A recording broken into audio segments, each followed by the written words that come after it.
So you see this picture right here? This is something that I think we should never forget. Remember, they rushed down on this brother in the middle of the night, late night, after he just finished doing a show. He went to an ATM. Next thing we knew, he was being paraded on social media in his underwears, handcuffed, with his hands behind his back. Think of what kind of message that was trying to send, okay?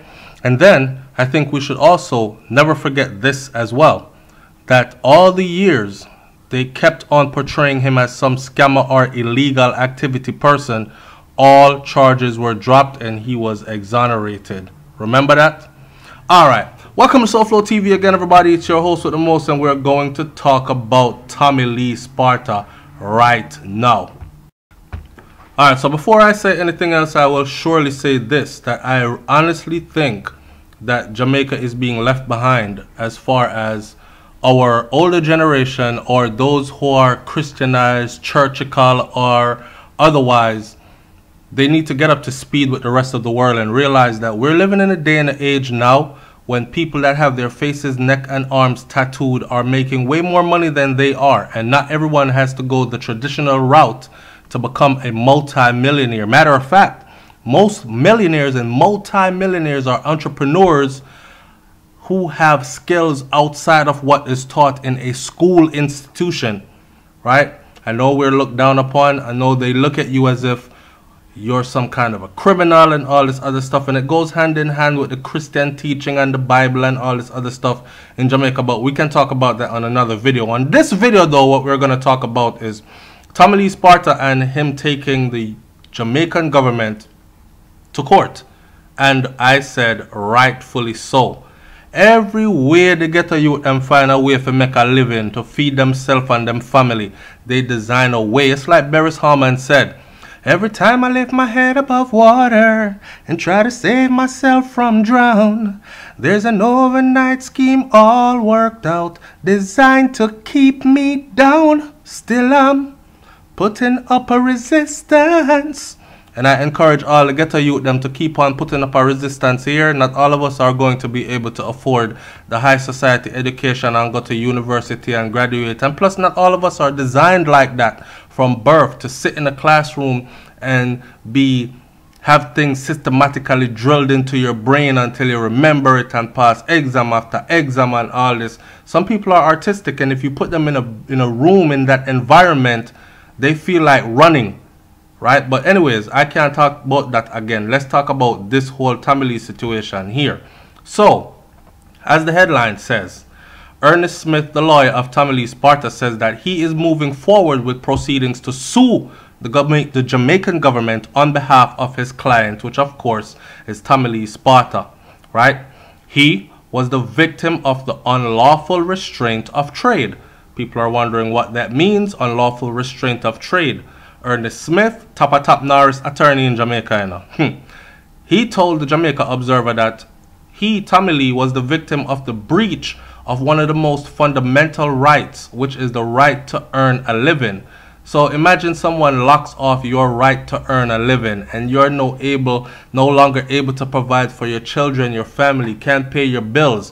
What then why you do? Start rob and kill people, sell drugs, be homeless, walk the street mad? I don't know. I mean, what are your alternatives when a man is put in a corner and all his rights to earn a living are taken away?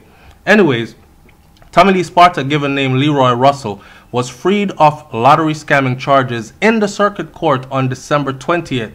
Since then, his legal team has moved to file action against the Attorney General's Department for loss of income as a result of him being arrested and charged. We're going to talk about that in a minute. During the time the case was before the courts, Smith explained that the police would be notified of the entertainer's bookings. Who was notifying them? When they canceled his scheduled appearance, then they would go and cancel his scheduled appearances. That, coupled with a stop order, prevented the DJ from leaving the island to perform on shows overseas. He also said that Tommy Lee Sparta had to refund deposits to promoters after his appearances were cancelled. For the entire period, the police came to the conclusion that they have convicted Smith, he said. Smith was tight-lipped as to the figures they are requesting.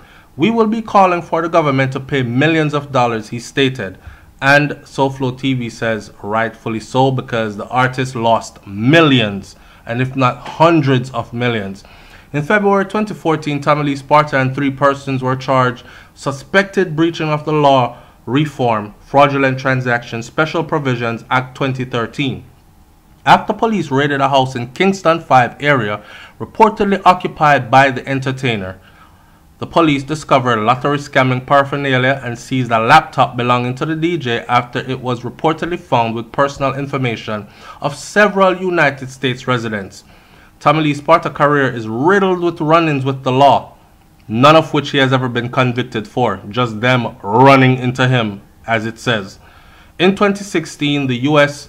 $3 million lawsuit was filed against the government of Dominica over the cancellation of a 2014 concert in which he was to perform.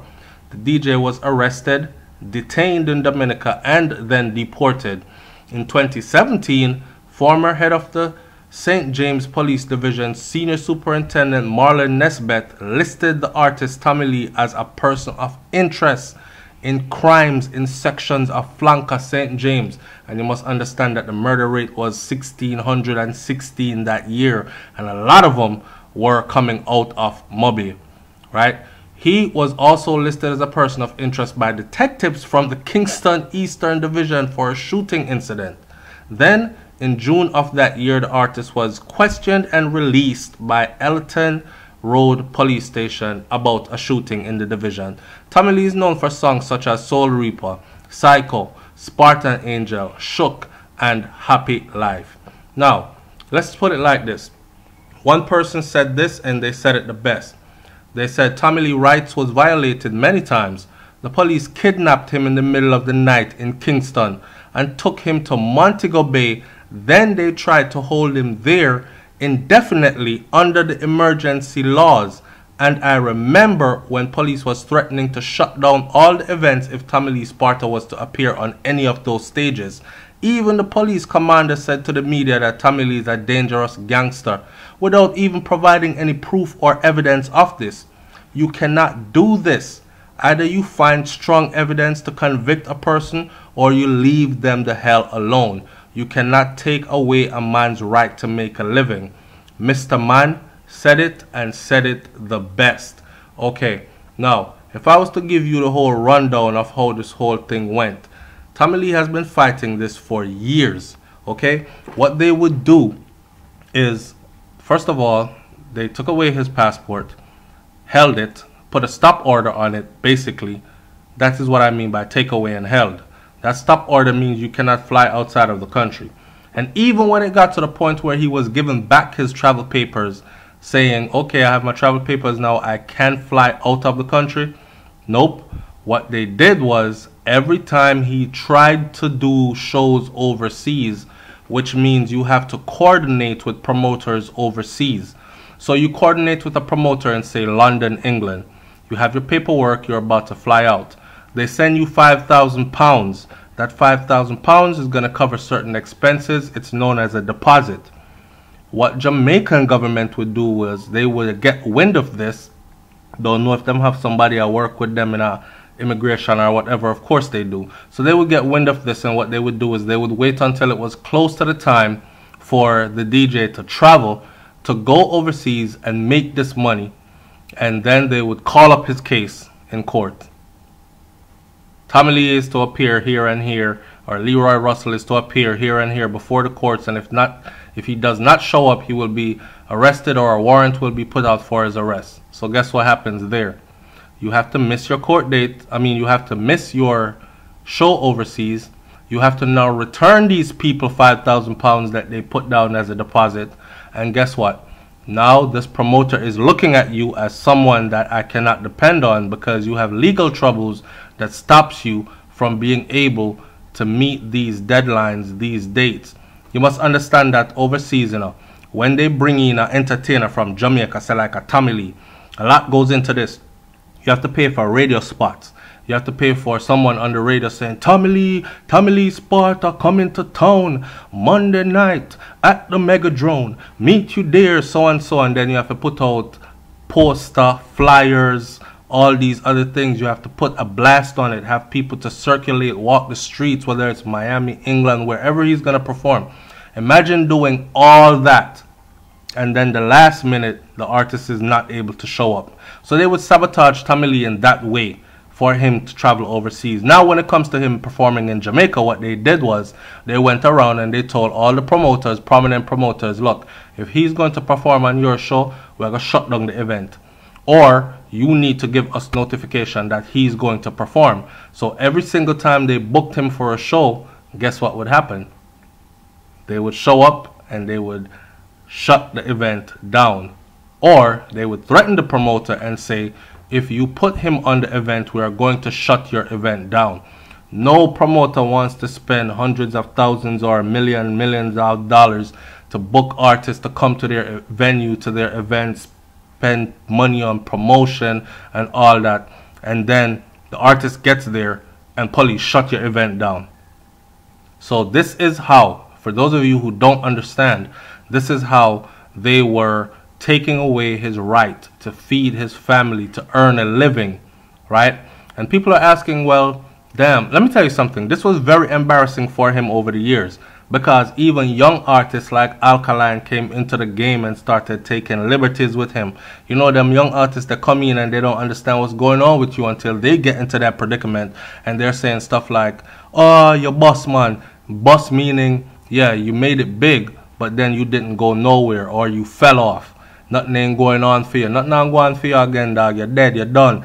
No current, no in a socket. No current a kick. Your thing dead. And Tommy Lee was even on stage with Mr. Winfred Williams trying to explain that, hey, I've had my run. I've had my time at the top. But this is how the game goes. And then things happen, and then you have to just, you fizzle out a little bit, and then you maintain. And then somewhere down the line, you'll be hot again if you stick to your craft, and you'll get another hit, so on and so forth. As we can see, we can do a whole video about 2018, talking about how effective Alkaline was for 2018. Because remember, you know, he was sizzling in 2017 to the point where some people thought he took over the whole game. He almost did, but never did. Alright, so but this ain't about that. This is about Tommy Lee's situation. And to give you a brighter insight, I did this video. Now, what I want my audience to do is this. I want you to leave your comment in the comment section below and tell me, is it okay for the government to judge people based on their tattoos and their words they speak or the way they dress? Or is it time that we forward past all this and understand that we're living in a totally different time? A totally different time. And now is the time for us to wake up. If we're going to encourage entrepreneurs of all ages from all different kinds of businesses, we have to understand that everyone is not going to be clean cut and wear a suit and tie and speak directly from the Bible.